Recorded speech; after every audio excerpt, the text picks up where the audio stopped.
Olá, tudo bem, meus amigos e minhas amigas, meus alunos e minhas alunas? Bem-vindos a mais um encontro com o professor Heron.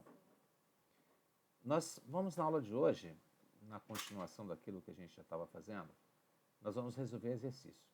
Esses exercícios que nós vamos resolver hoje, eles estão aí na sua plataforma, disponíveis na versão de texto, que é para você depois, caso queira, você desenrolar com eles, né? E eu vou disponibilizar também essa versão que está aqui no PowerPoint.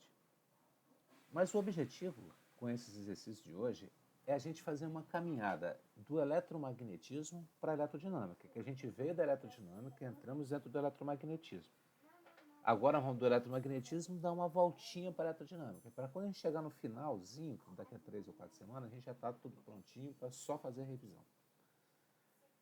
Em termos de conteúdo já acabou, não tem mais nada para ensinar em termos de conteúdo novo. É isso que está aí. Agora é só o treino. Agora eu tenho que elaborar a estratégia do treino para você aqui. Então esses exercícios de hoje vão falar, alguns deles vão falar um pouco sobre coisas que nós já vimos lá atrás. Vou resgatar alguns assuntos que nós já vimos nas aulas de eletrodinâmica e de eletrostática. Então, vamos lá. Cada dia, cada aula, a gente vai fazendo mais e mais isso, para a gente entrar depois definitivamente na eletrodinâmica. Então, tudo bem? Então, vamos a eles. Olha, o primeiro exercício é esse aí. Ó. Fazendo gerar uma espira no interior de um campo magnético uniforme e constante, essa fica sujeita a uma corrente elétrica induzida que varia de acordo com a inclinação da espira no interior deste campo. Um minutinho. Aí. Sabendo que a velocidade angular da espira é mantida constante e que a sequência mostrada completa-se em um ciclo, faça um esboço do gráfico da intensidade da corrente elétrica em função do tempo para os primeiros 8 segundos. Então nós temos aqui, ó, 0 segundos, 2 segundos, 4 segundos, 6 segundos e assim por diante. Então veja bem, nessa posição aqui, a incidência do campo é máxima dentro da espira. Ou seja, a normal com a superfície da espira é paralela ao campo. A superfície é perpendicular ao campo. Então, essa é a condição máxima. Quando eu giro essa espira, ó, ela tem aqui uma velocidade angular, tá vendo?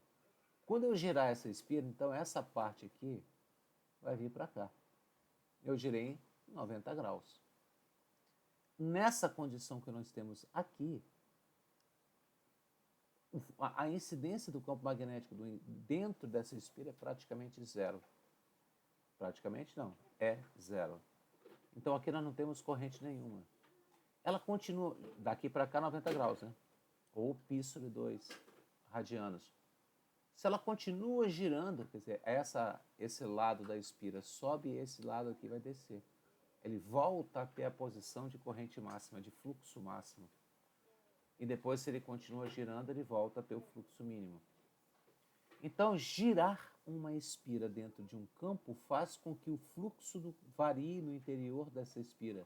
Logo, se o fluxo, que é a quantidade de linhas do campo magnético dentro da espira, está variando, então nós temos uma corrente elétrica induzida na própria espira. Então vamos lá, a corrente elétrica induzida é uma função senoidal do tempo e ela é alternada, porque ela percorre a espira ou a bobina no intervalo invertendo o seu sentido durante um ciclo, como indica o gráfico I vezes T.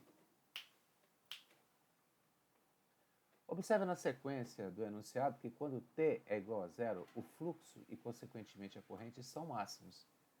E que o ciclo se completa quando T é igual a 8. Então, olha bem, ó, nessa posição aqui, o fluxo é máximo. Eu giro 90 graus para essa posição, aí o fluxo é zero. Mais 90 graus, ou seja, quando eu faço um giro de 180, ele volta a ser máximo, mas no valor negativo, ou seja, o valor mínimo. Mais um pequeno giro, ele volta a ser 270 graus, volta a ser zero, depois com um ciclo completo 360 graus.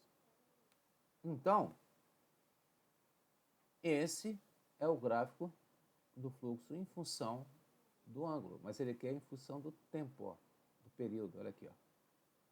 Então, daqui até aqui é um período completo. Vocês viram isso na sua aula de ondulatória, né? A distância entre o pico e o outro pico de uma onda é o seu lambda, é onde se completa um ciclo completo. Então, daqui até aqui um ciclo completo.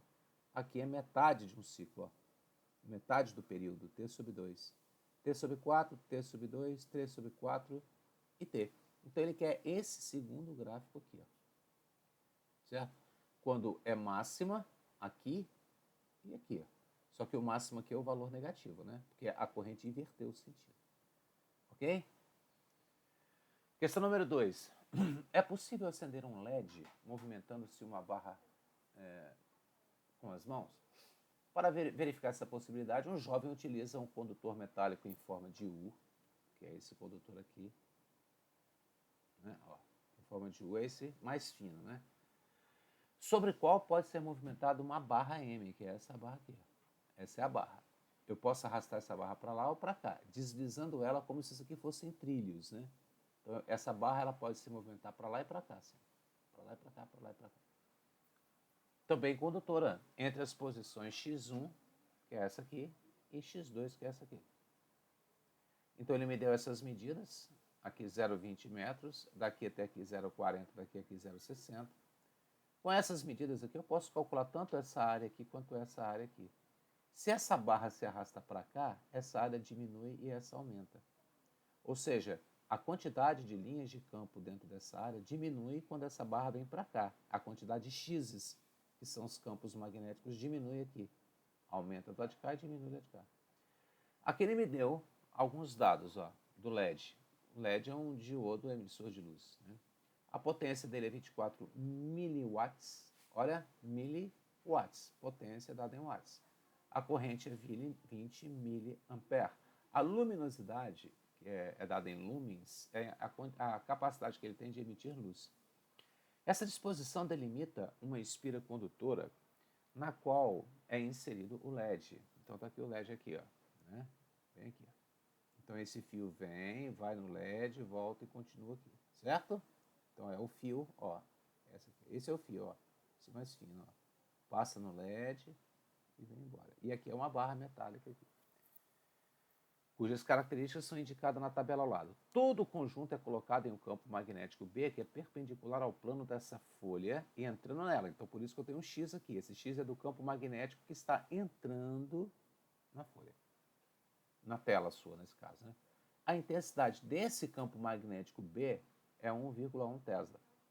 O jovem, segurando um puxador isolante, esse aqui, ó, tem que ser isolante para que ele não participe, né, do processo, deve fazer uma barra deslizar entre x1 e x2 para verificar em que condições o LED acenderia durante o movimento e estime qual é a tensão em volts que deve ser produzida nos terminais do LED, qual é a DDP aqui, para que ele acenda de acordo com as suas especificações, de acordo com isso aqui, ó. Quanto que tem que ser a DDP aqui, para que ele possa acender. A variação do fluxo do campo magnético através da espira, movimentando para cá, quanto é que esse fluxo aqui varia, diminui, quando eu venho daqui para cá, diminui o fluxo. E o intervalo de tempo em em segundos durante o qual a barra deve ser deslocada entre as duas posições com velocidade constante para que o LED acenda, né? Quanto tempo eu tenho que gastar para vir aqui, para que esse LED possa acender. Então vamos lá. Ó. Primeira questão em relação às especificações do LED. Ele me deu a potência do LED e me deu a corrente. Então, se ele me deu, eu pego essa expressão aqui, que é a expressão de potência geral, tá lembrado? Essa é geral, vale para qualquer situação. E lembre-se que se ele me deu os valores em miliwatts e miliampere, mili significa 10 a menos 3. Então, tá aqui, para te lembrar. Substituindo os valores, eu vou achar que a DDP vai ter que ser de 1,2 volts, ou seja, aquele LED precisa de 1,2 volts para acender. Então vamos calcular o fluxo agora, que é a letra B. O fluxo é o valor do campo vezes quanto varia a área, né? Tem que variar o fluxo ou a área, ou os dois. O campo é 1,1, a a área é 0,4 vezes 0,6, porque ele me deu 40 centímetros, que é 0,4 metros, 0,6. Certo? Metros, né? Então, a variação do fluxo vai ser de 0,264 Webers. Depois ele pede para calcular quanto tempo essa barra tem que levar de x1 até x2, quer dizer, daqui até aqui, para que esse LED acenda. Então, isso quem vai determinar é a velocidade dele, certo? Então, a força eletromotriz induzida é a variação do fluxo dividido pelo tempo, ou seja, volt é igual a Weber por segundo. Eu tinha já calculado essa voltagem aqui na letra a variação do fluxo na letra B, e com isso eu calculei o ΔT como 0,22 segundos. Então é para lembrar que, né, a questão essa forma da potência, como eu disse para você, você pode usar ela sempre que tiver algum exercício de potência. Né? Questão número 3. O fenômeno da indução eletromagnética permite explicar o funcionamento de diversos aparelhos, entre eles o transformador, o qual é um equipamento elétrico que surgiu no início do século XIX como resultado da união entre o trabalho de cientistas e engenheiros, sendo hoje um componente essencial na tecnologia elétrica e eletrônica. Utilizado quando se tem a necessidade de aumentar ou diminuir a tensão elétrica, o transformador é constituído por um núcleo de ferro e duas bobinas. Então, esse aqui é o núcleo de ferro. Ó. Esse cinza aqui é o núcleo de ferro. Tem que ser de ferro porque tem que ser condutor elétrico e tem que ser magnetizável. Lembra que você só magnetiza ferro, níquel e cobalto. Ferro, níquel e cobalto. Ou qualquer metal liga metálica que tenha ferro, níquel e cobalto. Se você botar aqui um outro metal aqui de cobre, por exemplo, ele não funciona. Entendeu? Porque tem que ser magnetizável. Porque o princípio do transformador é um princípio da indução eletromagnética. Então, o transformador só pode ser com núcleo de ferro, níquel ou cobalto. Esses três. Ou uma liga deles. Certo? Uma das bobinas, chamada de primário, tem um N1 espiras, né? Espiras são essas voltinhas aqui, não é isso? Ó, 1, 2, 3, 4, tal. Sobre ela é aplicada uma tensão U1. Então, uma DTP aqui, X volts, né? Enquanto a outra, essa aqui, chamada de secundário, tem N2 número de espiras. Aqui, por exemplo, tem mais do que aqui. Né? Tem mais espiras aqui do que aqui. E fornece uma tensão 2. Sobre o transformador, o que a gente pode afirmar aqui a respeito desse elemento? Então, veja, o gabarito aqui eu estou dando logo como letra E, né? Quando o número de espiras N1 é maior do que N2, a tensão 2 é menor, quer dizer, né? Menor do que N2, a tensão 2 será maior do que a tensão aplicada em 1. As tensões ou voltagens são diretamente proporcionais ao número de espiras. Diretamente proporcionais. Então tá aqui, ó. Aqui é a tensão no secundário pela tensão no primário é igual ao número de espiras no secundário pelo primário. Agora, a corrente elétrica é invertida. É o inverso. Aqui, ó, SP, SP, PS. Aqui podia ser 1, 2, 1, 2, 2, 1. Então, enquanto a DDP ela é diretamente proporcional ao número de espiras, a corrente é o contrário, ela é inversamente proporcional. Ok? Então, nós temos aqui, ó, esse é um transformador ideal. Aqui o número N1 de espiras, aqui o número N2. Então, eu tenho uma corrente 1 com uma DDP1, uma corrente 2 com a DDP2. Essa relação está dada aqui, ó. Da DDP com a corrente, hein, gente? A DDP com a corrente V1 e 1, V2 e 2. Ó, são inversamente proporcionais. Porque tem a outra relação que é em relação ao número de espiras. Essa é a relação. É proporcional a DDP, mas é inversamente proporcional à corrente. Então, a potência de entrada é igual à potência de saída, porque V1 e 1, U, né? V é a voltagem. A voltagem vezes a corrente é a potência. A potência aqui é igual à potência aqui. A potência aqui é a potência aqui, é igual. Você não modifica, você não tem perda de energia, nem aumento de energia. Você não tem isso. Você tem aqui uma alteração da DDP. Certo? Por que não há perda de energia? Porque a potência é a mesma. E se a potência é a mesma aqui e aqui, então a quantidade de energia também é a mesma. Por isso que a gente diz que o transformador é um dispositivo passivo. Ele não aumenta nem diminui a energia, nem a potência. Em um transformador linear, a energia armazenada é nula. Quer dizer, ele não armazena energia. Né? Ele não armazena energia. Número 4. Para escoar energia elétrica produzida em suas turbinas, a hidrelétrica de Itaipu eleva a tensão de saída para aproximadamente 700 mil volts. Quer dizer, eu gero aqui uma DDP, eu tenho um transformador aqui na saída da usina que leva essa DDP para 700 mil volts. Por quê?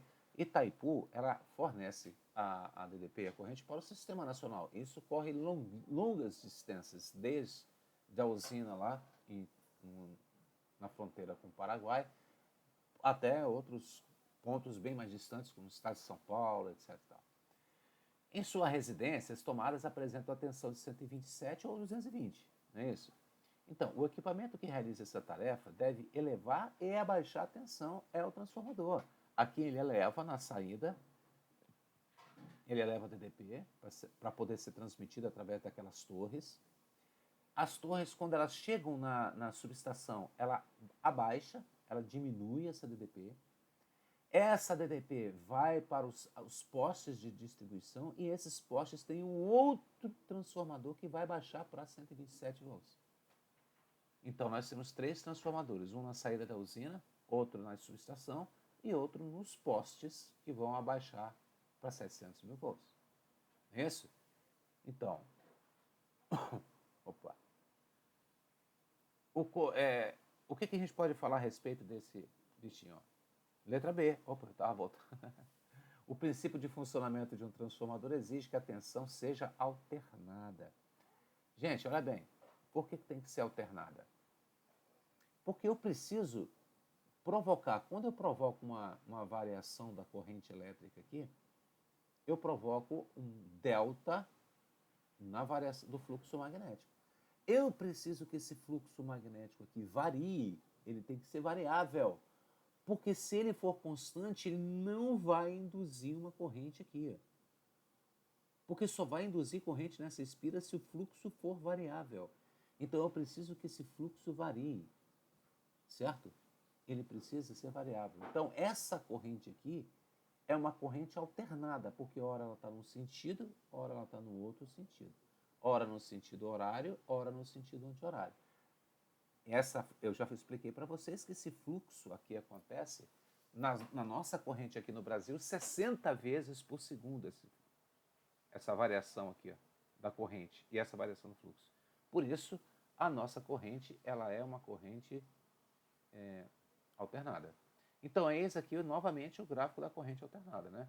Ó, 0, aí ela aumenta até um certo valor A, um valor máximo positivo, diminui até 0 de novo, depois ela aumenta para um valor máximo negativo. Isso aqui não quer dizer que essa corrente seja menor do que essa. É o mesmo módulo daqui e daqui. É o mesmo módulo.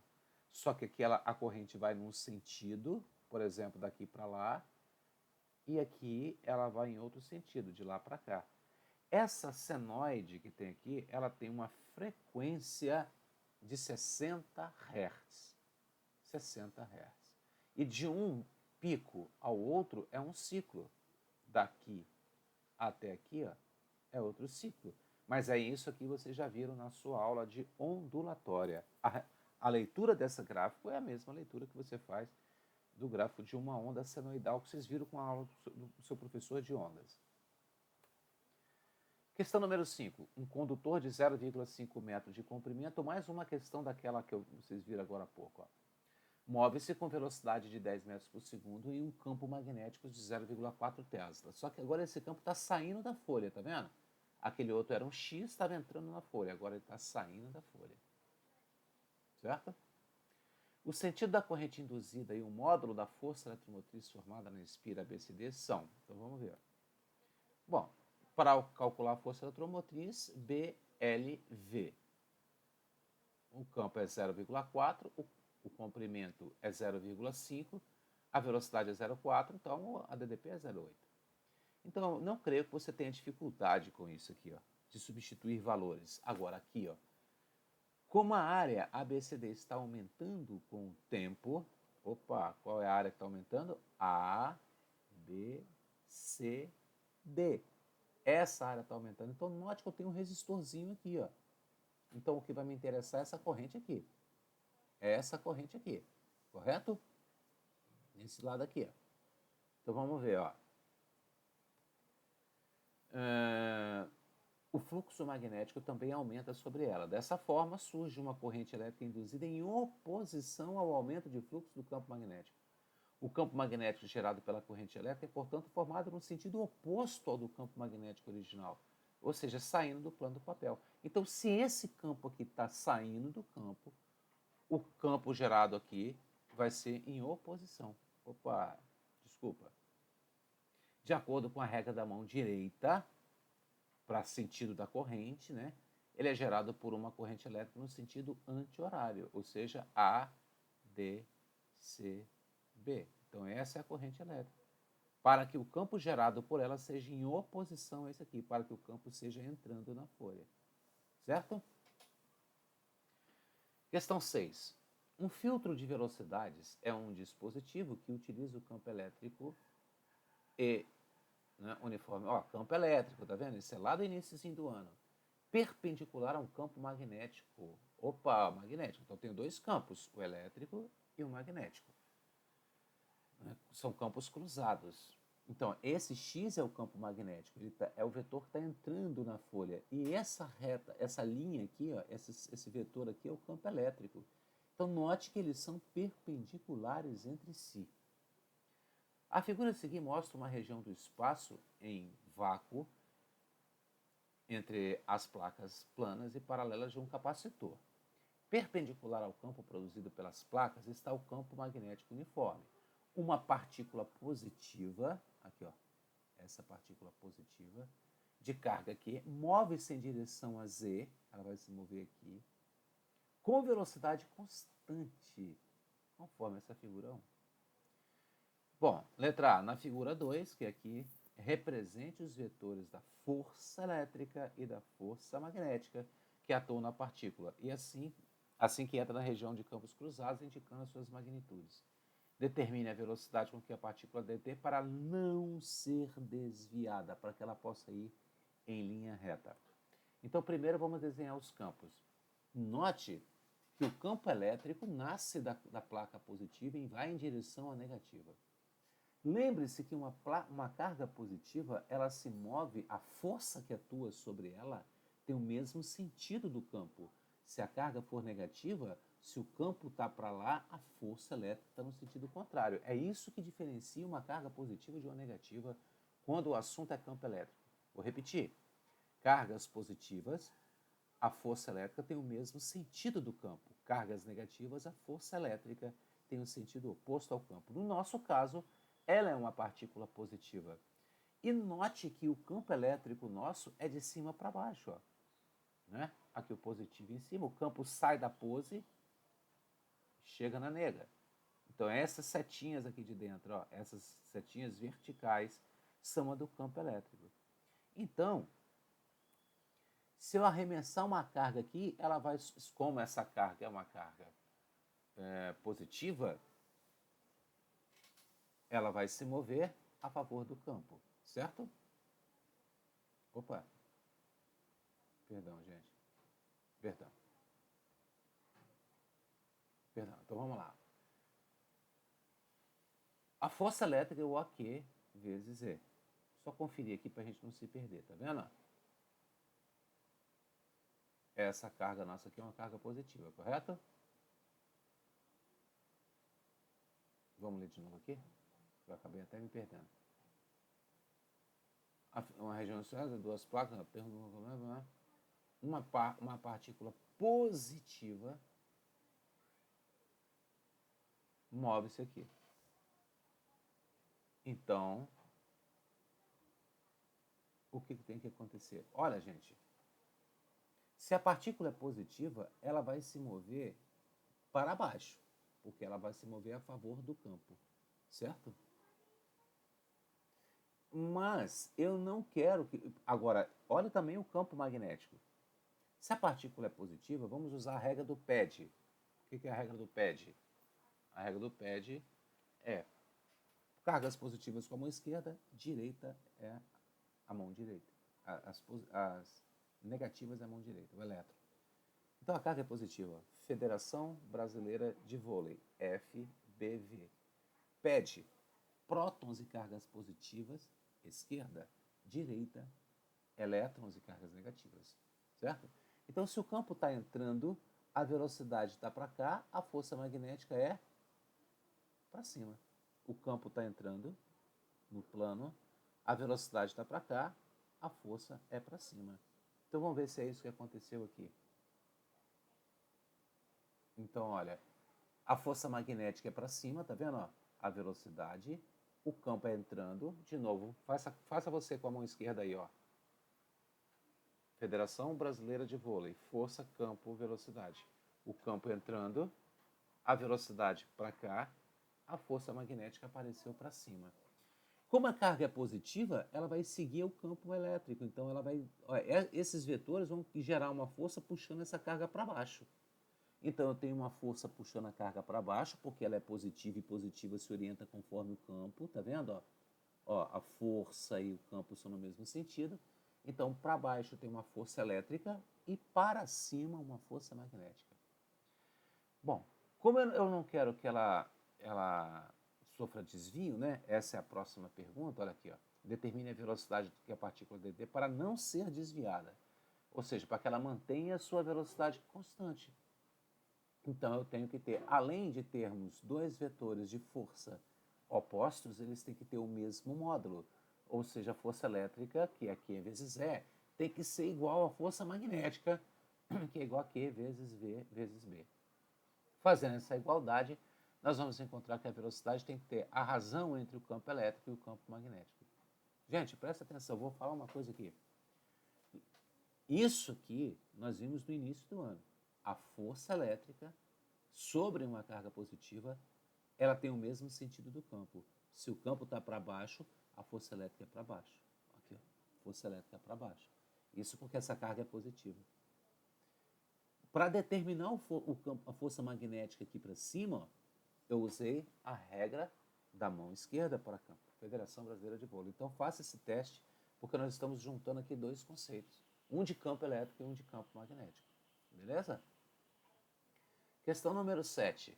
A figura representa os polos de um ímã e um feixe de elétrons. Opa! Elétrons.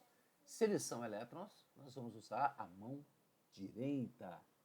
PED, prótons à mão esquerda e cargas positivas à mão esquerda.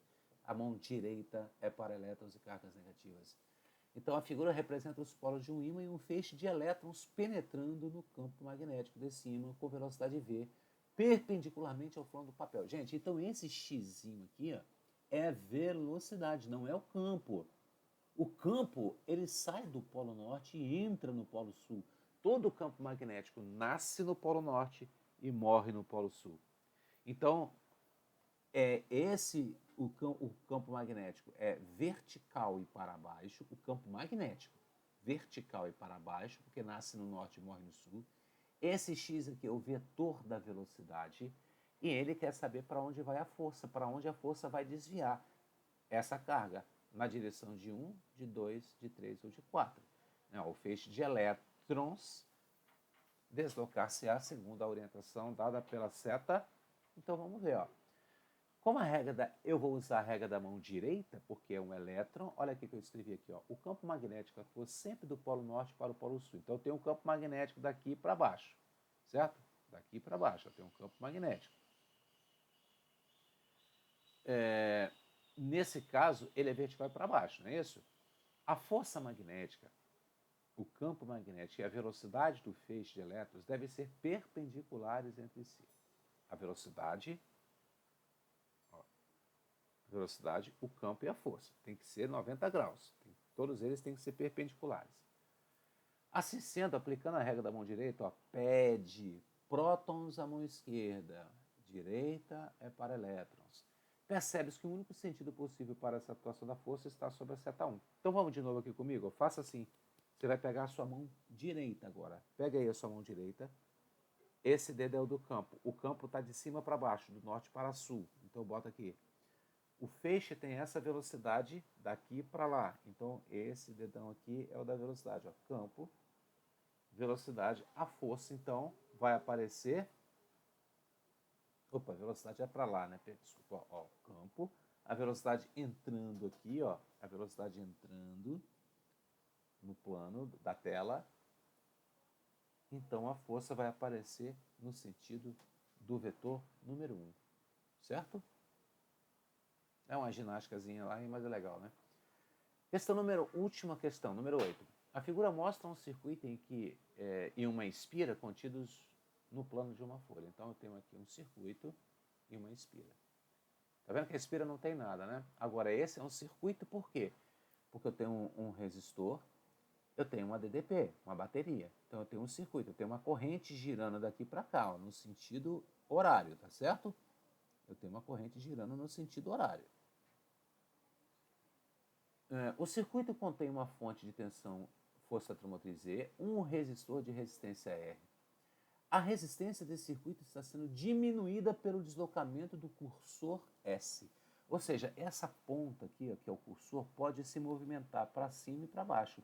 Se eu estou aqui, eu tenho o valor máximo da resistência. Se eu arrastar esse cursor para baixo, quanto mais para baixo ele for, mais ele diminui o valor dessa resistência. Então, essa resistência, na verdade, ela é um reostato. Ora, se essa resistência vai variar, a corrente vai variar. Então, o que nós podemos falar a respeito disso? Então, olha só, letra B. Por que é a resposta à letra B? Existe uma corrente na espira e ela tem um sentido horário. Vamos ver por quê. Ó. Note, a aproximação da espira é pela lateral aqui, não é isso? Dessa forma, a variação do fluxo no seu interior terá sentido oposto ao campo gerado no circuito. Então veja, se aqui no circuito, o circuito é aqui, tem uma corrente. E essa corrente vai estar de cima para baixo, porque ela é horário, não é isso? Ó, do positivo para o negativo. Ó, a corrente está assim, ó. Opa, desce aqui, sobe por aqui, desce aqui, sobe pela resistência, desce. Opa, se o sentido é para baixo, aplicando a regra da mão direita, esse azulzinho vai ser o campo magnético gerado nesse fio. Então, se esse é o campo magnético gerado no fio, e se eu aproximar essa espira, ela vai se aproximar desse campo. Na espira vai gerar um campo magnético oposto a esse. Então, se o campo magnético na espira vai ser oposto a esse, o sentido magnético da corrente nessa espira vai ser o oposto a esse, mas apenas neste lado. Apenas nesse lado. Só um momento que eu tenho que ligar aqui que vai cair a minha bateria. Segura aí. Espera aí só um pouquinho, gente. Segura aí. Gente, calma que vai dar tudo certo. Ok. Né? Pronto. Tem esses improvisos, gente. Vocês vão ter que ir segurando essa onda aí. Entendeu? Faz de conta que é um bate-papo. Então vamos de novo, ó. Se a corrente elétrica nesse lado do circuito está descendo e gera este campo aqui, ó, nesse sentido, nessa espira, o campo, a corrente gerada nesse lado da espira, note que a figura é isso aqui, ó, tá vendo? Ó, então, se aqui a corrente está descendo, nesse lado da espira a corrente sobe. Aqui está cortado assim porque eu colei uma imagem em cima da outra, entendeu? Então, aqui, ó, se a corrente desce, nesse lado desse fio aqui, desse circuito, por aqui a corrente sobe. Então, a corrente aqui vai ser no sentido, vai gerar uma corrente induzida na espira no sentido horário, por isso a resposta é a letra B. Agora, essa questão aqui resgata essa ideia aqui, ó, de um reostato. O que é um reostato, gente? Um reostato é um resistor de resistência variável. Então é isso que eu estava dizendo para você, ó. Esse lado aqui está ligado no positivo, tá certo? Aqui, ó. Esse aqui está no positivo. Esse lado aqui no negativo. Ou o contrário, aqui positivo e aqui negativo. Não tem problema. O fato é que essa ponta do resistor não está conectada. Quem vai fazer a conexão da outra ponta do resistor é esse ferrinho aqui. Então, se eu girar essa pontinha para cá, como uma bússola, uma agulha, se eu girar ela para cá, quanto mais eu arrasto para cá, mais eu aumento o comprimento do fio. Aumentando o comprimento do fio, aumenta a sua resistência. Então, quando essa espira chegar aqui, ó, quando essa espira, essa pontinha chegar aqui, eu tenho o valor máximo da resistência. Quando essa pontinha colar aqui, eu tenho um valor zero de resistência. Então, o reostato, ele é uma resistência variável que pode ir de zero até o valor máximo R. Então, eu vario o valor da resistência porque eu faço essa conexão. O único pedaço que vai funcionar da resistência é esse aqui, ó. Esse pedacinho aqui. Quanto maior for esse pedaço, maior vai ser o valor da resistência. Daqui para cá, não funciona como resistência. A não ser que eu coloque essa ponta aqui. Então, o reostato é um resistor de resistência variável. Lembre-se que I é igual a U sobre R. Se a DDP, a pilha, ela é constante, esse U aqui, ó, é constante. Se eu variar R, eu vario U. Se eu aumentar R, diminui I. U não, I, né? Isso aqui U é constante, perdão. Desculpa. Isso é constante. Se eu aumentar R, diminui I. Mas não é isso que a gente viu? Quanto maior for a resistência, menor é a corrente. Então, significa dizer que se eu estiver oscilando esse cursor aqui, ó, se eu estiver oscilando ele para cima e para baixo, o valor da corrente também estará variando. Ora, se a corrente varia, então eu tenho uma variação desse fluxo aqui. Ó. Esse fluxo aqui aumenta e diminui, ou seja, eu tenho um fluxo magnético aqui variável. E se esse fluxo é variável, então eu vou induzir nessa espira uma corrente elétrica. Então, veja que eu posso provocar o surgimento de uma corrente na espira, provocando variação do número de espiras numa bobina, variando o valor da corrente, certo? Nesse caso que nós vimos aqui, eu posso variar a corrente variando o valor da resistência. Então, daqui para frente, a gente vai começar a fazer esses apontamentos. Fala assim, ó, como é que eu posso obter isso de diferentes maneiras? Sabe por que nós vamos fazer isso? Porque os últimos exames Enem, eles cobraram exatamente isso. Eles cobraram exatamente esse tipo de análise. Tipo assim, ó, se eu quiser aumentar o campo magnético, eu aumento ou diminuo o número de espiras, aumenta a corrente, diminui a corrente. É essa a análise. Ou seja, é uma análise de proporcionalidade. Analisando as expressões matemáticas, ou seja, as fórmulas. Tudo bem? Gente, eu espero que vocês tenham compreendido essa aula. E perdoe aí alguns errinhos. Acabou aqui, esse meu carregador está com problema.